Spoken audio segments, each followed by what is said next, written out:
Elhamdulillahi Rabbil Alamin, wassalatu wassalamu ala Rasulina Muhammad, wa ala alihi wa sahbihi ejma'in.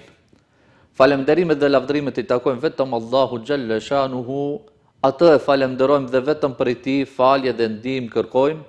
Salatet dhe selamet qofshin mbi të dërguarin e tij Muhammedin alayhi salatu wassalam, familjen e tij të pastër, shokët e tij të ndershëm dhe mbi të gjithë ata të cilët e kanë ndjekur dhe ndjekin rrugën e tij deri në ditën e gjykimit.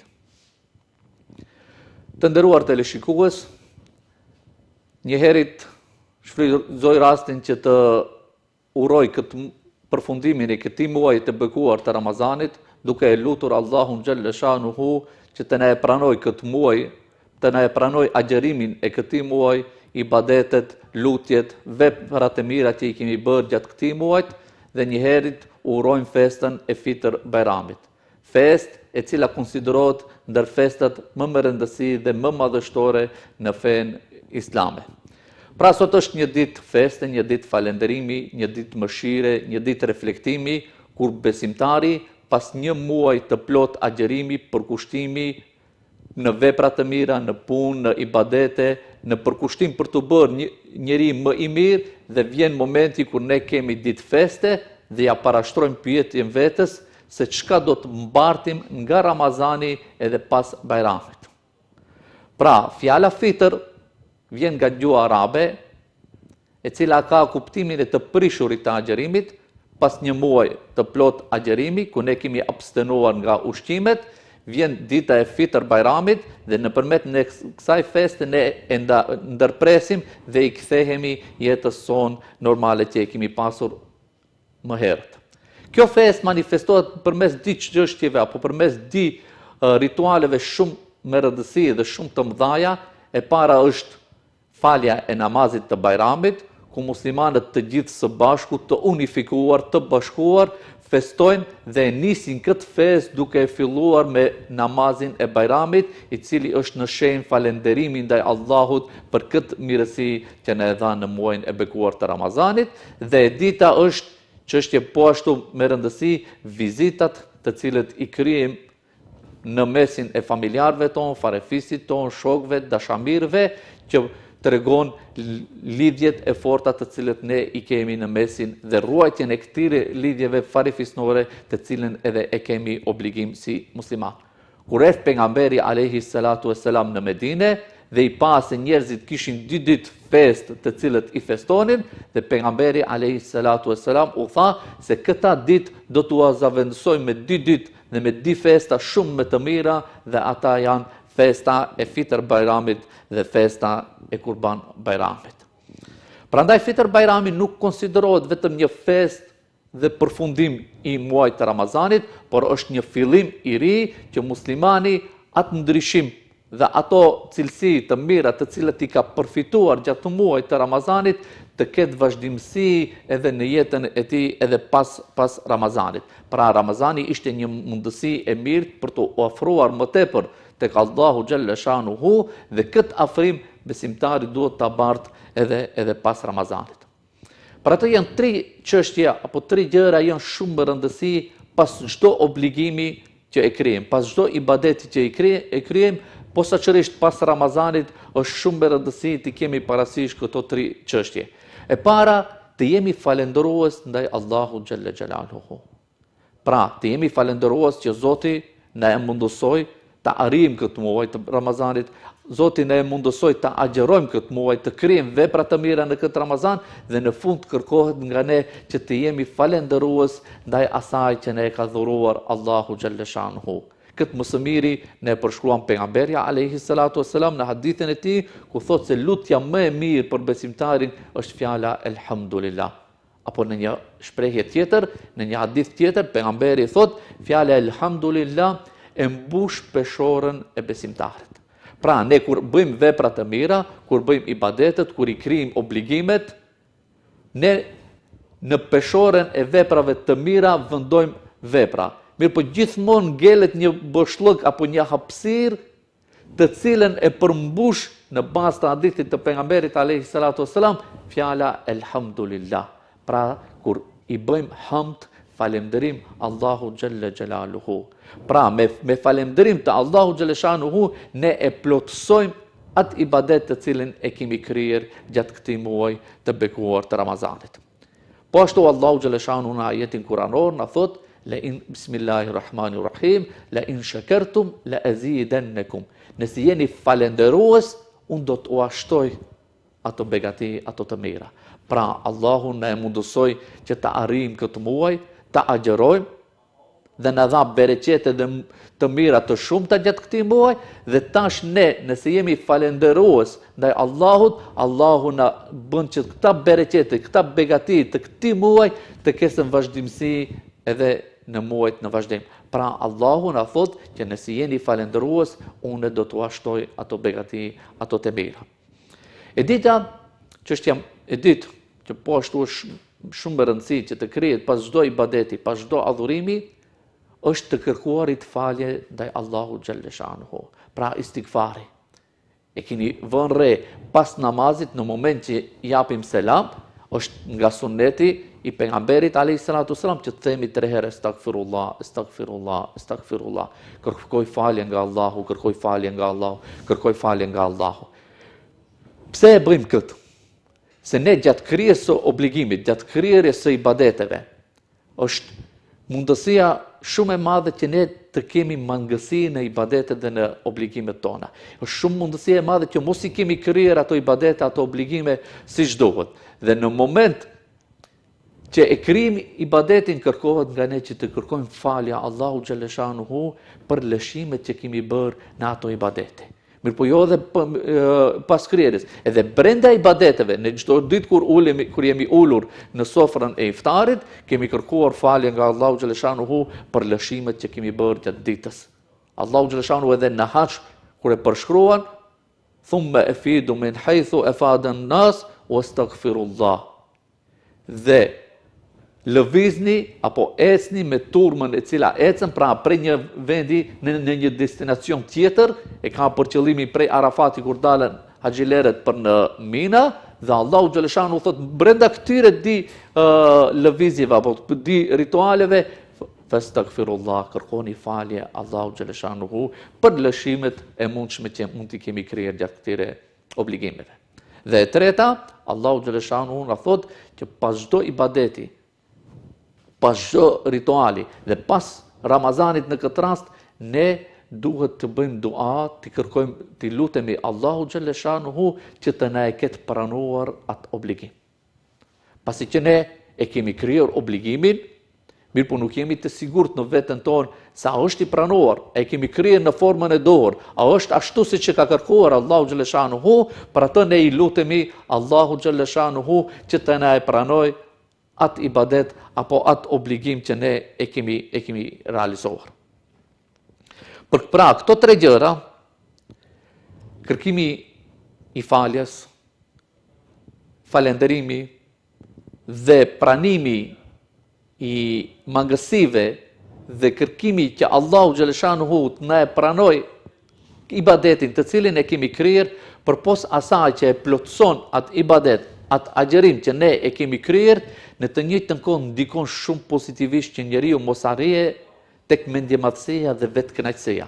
Pasi që shpesh na ndodhen që ne pas Ramazanit kur dalim para njerëzve dhe thomë se në Ramazan kam falur kaq namaze nate, kam lexuar kaq shumë Kur'an, kam bërë hatme, më thënë dhe i radhitim ato veprat tona, kam ndihmuar kaq shumë fukara, dhe ndonjëherë kjo ndikon që në zemrën tonë të hije mendjemadhësia ose vetkënaqësia, Zoti na ruaj. Për atë dhe në moment që ti e pranon se ke mundësi të kesh mangësi në këtë ibadet, dhe je falëndërues ndaj Allahu xhalla shanuhu dhe kërkon falje ndaj Allahu xhalla shanuhu, atëherë ti e ul mundësinë për të qenë mendjemadh apo të vetë i kënaqur nga ato ibadete.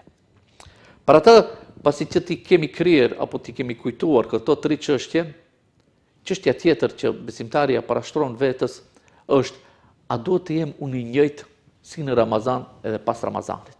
Besimtarja duhet të jetë i njëjtë ashtu siç ka qenë me obligimet, me veprat e mira që ka qenë në Ramazan, a duhet të jetë i njëjtë edhe pas Ramazanit, apo mund të ullet intensiviteti, apo mund të lihen komplet ato veprat të cilat i kanë kryer gjatë Ramazanit.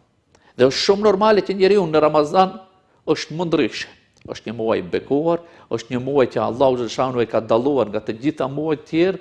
Pejgamberi alayhis salatu selam edhe vet ai nuk ka qenë i njëjti si në Ramazan edhe jashtë Ramazanit. Në Ramazan e ka shtuar më tepër bujarinë, e ka shtuar më tepër mirësinë, edhe pse ata i ka pas edhe jashtë Ramazanit, mirë po në Ramazan e shtonte mirësinë e tij. Edhe muslimani është shumë normale që në Ramazan të ketë qenë më i përkushtuar, më në ibadete, në adhurime, në vepra të mira, mirë po nuk do të thotë kjo që me ardhjen e Bajrami e përfundon krejt atë veprat e mira dhe ti tash mund të fillosh një jetë komplet ndryshëm nga asaj Ramazani. Nëse nuk arrim që ato vese të mira, ato punët të mira që i kemi pas brenda Ramazanit, ti bartim edhe pas Ramazanit, ndoshta me sasi më të vogël, mirë po ato të jenë të vazhdueshme, atëherë ne nuk e kemi kuptuar Ramazanit dhe nuk e kemi përfituar nga Ramazani ato të cilat duhen përfituar. Për atë, Bajrami duhet të shohim si një mundësi e mirë që ne të jemi të mirë edhe pas ti dhe të vazhdojmë këtë muaj. Nëse do të japim ndonjë shembull, në Ramazan njeriu mundohet që të lexojë Kur'an më tepër, nëse në Ramazan ke lexuar një hatme, 2 hatme apo 3 hatme, ose një xhuz, 2 xhuza në ditë, pas Ramazanit paktën duhet me lexuar çdo ditë nga gjys, apo një 10 faqe, apo të paktën një faqe, mirë po ajo të ketë vazhdimsi. Nëse në Ramazan ne kemi pasur namazin e Taravis, pas Ramazanit nuk kemi Taravi më, mirë po kemi namazin nafile, ose të paktën të jemi kujdesshëm në sunetet që i kemi kryer.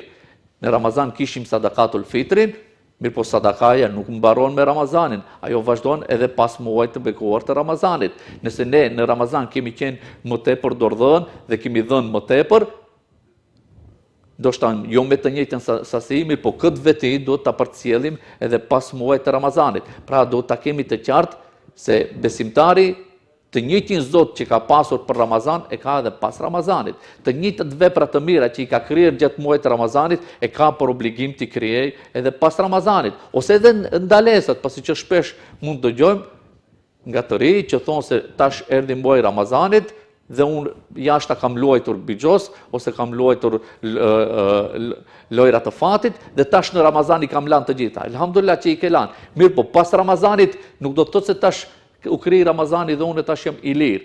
Jo, ai i cili ndaloi ato vepra jashtë Ramazanit i ka ndaluar edhe në Ramazan. Ose nëse në Ramazan mundohemi që ta ruajmë shikimin ton nga gjërat e ndaluara që mund të na i dalin në rrjetet sociale, në televizore, kështu me radhë, në programe, dhe tash kur vjen fundi, vjen Bajrami dhe ne themi tash mund të shikojmë çka do. Jo, ai Zoti i cili na shikonte në Ramazan, i njëjti na shikon edhe pas muajit të bekuar të Ramazanit. Për atë ne e themi atë që e ka thënë pejgamberi alayhis salatu selam, sepse veprat më të mira janë ata vepra, ose veprat më të hajrit janë ato vepra të cilat kanë vazhdimsi, qoftë edhe të pakta. Kështu e përshkruan pejgamberi alayhis salatu selam. Veprat më të mira janë ata vepra të cilat kanë vazhdimsi, qoftë edhe e pakta. Pra, një vepër e cila ka vazhdimsi në jetën e besimtarit, ajo vepër konsiderohet si vepër e dalluar ose e mirë. Aisha radiallahu anha, kur e ka përshkruar se si ishte vepra e pejgamberit alayhis salatu selam, thot vepra e tij ishte e vazhdueshme. Pra ka përdorur fjalën arabisht dime, që do të thot dime është kur shiu bie ngadalë me sasi të vogël, mirë po për një kohë të gjatë të vazhdueshme, i cili sjell bereqet. Pasi që edhe e mira shiu në bazë, në esencë është bereqet, mirë po nëse bie në sasi shumë të madhe për një periudhë shumë të shpejtë, ai bën çrregullime, ndodhin trazira ose ndodhin fatkeqësi në mesin e njerëzve, shkatërrohen vetbanimet e kështu me radhë. Mirë po kur ai është i kadalshëm, është në sasi të vogël dhe i vazhdueshëm, ai sjell bereqet në tokë. Njëjtë janë edhe veprat e besimtarit. Aisha radiallahu anha thot që pejgamberi alayhis salatu selam veprat i kishte në këtë formë, të pakta, mirë po të vazhdueshme gjithmonë. Po ashtu na tregon në e besimtarëve Aisha radiallahu anha dhe thot për pejgamberin alayhis salatu selam se kur bënte një vepër e vazhdonte atë. Pra, kur bënte një vepër të mirë pejgamberi a.s. e kalonte në traditë, në zakon dhe atë vepër të mirë e vazhdonte çdo herë. Nëse një ditë pejgamberi a.s.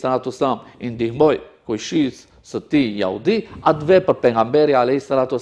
e vazhdoi deri në fund. Pra, nuk e la vetëm me një ditë. Pra, veprat e mira t'i kalojmë në zakone, t'i kalojmë në traditë edhe pas muajit të bekuar të Ramazanit. Ajo e cila duhet ta kemi parasysh është që të paktën ato veprat të cilat i kemi shtuar në Ramazan, me një sasi më të vogël t'i vazhdojmë edhe pas muajit të bekuar të Ramazanit. Sepse pejgamberi, siç tham, na porositi që veprat më të mira janë ato veprat që janë të vazhdueshme edhe nëse janë të pakta. Një prej bereqeteve, apo prej të mirave, kur punët bëhen në vazhdimsi, apo kur veprat e mira janë të vazhdueshme, është se edhe në moment ne kur i ndërpresim ato punë, vazhdon se vapi apo e mira e tyre. Pejgamberi a.s. na thot që kur robi sëmurët ose udhëton, i shkruhet shpërblimi i veprave të mira sikur kur ka qenë i shëndosh dhe kur ka qenë në vendin e tij. Pra, kur robi sëmurët, mirë po një vepër të mirë e ka kryer vazhdimisht, në atë moment shkaku i sëmundjes, ai nuk ka mundësi që ta kryejë atë vepër. Allahu xhaleshanu ja shkruan sikur e ka kryer atë vepër. Ose thot kur është në udhtim, dhe shkaku i udhtimit nuk arrin që ta kryejë atë punë të mirë, nëse e ka pas zakon që çdo ditë ka lexuar një pjesë, të paktën një faqe nga Kur'ani, dhe atë ditë ai është në udhtim dhe nuk mund ta lexojë atë, Allahu xhaleshanu i ja shkruan sikur e ka lexuar atë. Pra, prej të mirave është sepse ne kemi vazhdimsi në atë. Për atë, pejgamberi a.s. na porosit që të jemi të kujdesshëm në punët, në vazhdimsinë e punës. Në një hadith tjetër thot mos e ngarkoni veten më tepër sa që mundeni. Pra, mos marrim obligime të tepërta, t'ja bëjmë obligim vetes dhe pastaj nuk kemi mundësi që të vazhdojmë me ta. Jo, duhet të jenë vepra ndoshta më të pakta, varësisht nga ajo se ti sa ke kapacitet që ti kryesh ato, mirë po ajo vepër të jetë e vazhdueshme gjithmonë në jetën tënde. Për atë, ne shohim në Ramazan, kemi pasur një Ramazan të mirë, të lehtë, një Ramazan i cili ka qenë i bereqetshëm, me një atmosferë të mirë Ramazani. Kjo u vërente në rrugë, u vërente në qytet, u vërente në familjet tona, u vërente në xhamitë tona, me programe të bukura, me namazin e taravive, pra një atmosferë shumë e mirë, shumë e bukur, mirë po të mundona që këtë atmosferë ta përcjellim edhe mbas. Nëse në Ramazan xhamitë ishin të mbushura në namazin e sabahut, nuk guxon që ata t'i lëmë të shprazura pas tij. Nëse në Ramazan ishin shtëpitë tona me Kur'an, me fjalën e Allahu xhaleshanuhu, nuk mund ta ndalim për një herë dhe mos përmendet më deri në Ramazanin tjetër fjala e Allahut. Pra, nëse në shtëpitë tona është lexuar në Ramazan Kur'an çdo ditë nga një xhuz, do ta bëjmë obligim vetes që të paktën çdo ditë në atë shtëpi të lexohet nga një faqe Kur'anit. Dhe do të shohim se do t'i krijojmë disa hatme edhe prej Ramazanit deri në Ramazanin tjetër. Për atë, pejgamberi a.s. një ditë doli në namazin e sabahut dhe pa se mungonin shumë shokët e tij dhe filloi t'i pyesë sahabët se ku është filani, thanë mungon. Ku është filani tjetër, thanë mungon. Atëherë pejgamberi a.s. thot, namazi i sabahut dhe yatsis është namazi më i rëndë për hipokritët, për munafikët. Për atë, për tacia në obligime, na çon në një rrezik tjetër. Pastaj pejgamberi a.s. vazhdoi hadithin dhe tha, sikur ta dinin ata shpërblimin që ka në to, pra në namazin e sabahit dhe yatsis me xhama, sikur ta dinin shpërblimin, do të vinin zvarur në xhami. Pra, dhe nëse do t'i kishin të prera këmbët e tyre, duart e tyre, dhe nuk kanë mundësi të shkojnë në këmbë në xhami, do të vishin zvarur vetëm për të arritur shpërblimin që ka në të. Po ashtu, edhe bereqeti apo rrezku apo furnizimi i Allahu xhaleshanuhu, dietarët e kanë shpjeguar se shumë varet nga veprat e mira të vazhdueshme që i bëjmë ne, janë shkak sebeb që Allahu xhaleshanuhu na e dërgoi rrezkun, na e dërgoi furnizimin nga nuk e pret. Gjëra tjetër e cila është shumë e rëndësishme në këto ditë pas festës së Bajramit, pasi që mbaron kjo festë, është agjerimi i 6 ditëve të muajit Sheval. Pra, për të pas vazhdimsi, ai agjerimi i cili ka qenë në Ramazan, pejgamberi alayhis salatu wassalam na ka thënë se kush agjeron Ramazanin dhe pastaj ja bashkangjet 6 ditë të muajit Sheval, konsiderohet sikur e ka agjeruar tër vitin. Pra, 6 ditë, të cilat nuk është obligim t'i kryejmë njëra pas tjetrës të ngjitura, mund të bëhen me pauza, mund të bëjmë në traditë të hënë e tenjtë dhe pastaj ta vazhdojmë edhe këtë traditë pasi që është prej sunetit që të vazhdojmë të agjerojmë të hënën dhe tenjtën, brenda muajit Shawal ne t'i agjerojmë këta 6 ditë të cilat kanë një peshë dhe rëndësi të madhe dhe të cilat na mundëson që ne të fitojmë sevapin apo begatin apo mirësinë sikur e kemi agjeruar i tërë vitin. Para të edhe njëherë, vëllezër të dashur dhe motra të respektuara, është shumë rëndësi që Allahu Gjellëshanuhu të ne ketë pranuar agjerimin, të jemi falenderues ndaj Allahu Gjellëshanuhu që ne e mundësoj. Tregohet që të parët tanë, 6 muaj ditë, para se ma ardhë Ramazani, janë lutur Allahu Gjellëshanuhu që të arrijnë këtë muaj, dhe 6 muaj ditë pas, janë lutur Allahu Gjellëshanuhu që të pranoj këtë muaj. Pra, lutja ndaj Allahu Gjellëshanuhu ka qenë edhe para, edhe pas Ramazanit. Pra, të kemi vazhdimsi në punët e mira të cilët i kryejmë, të kemi vazhdimsi në veprat të cilët i kemi kryer në Ramazan, t'i kryejmë edhe pas muajit të Ramazanit dhe inshallah të dalim para Allahu Gjellëshanuhu robër të cilët jemi falenderues, jemi pendues ndaj tij dhe i lutemi për pranim të veprave tona. E lutim Allahun Gjellëshanuhu edhe një herë të na e ketë pranuar agjerimin, të gjitha veprat e mira dhe të na bëj prej atyre të cilët do të bartim frymën e agjerimit edhe pas muajit të bekuar të Ramazanit. Ju faleminderit.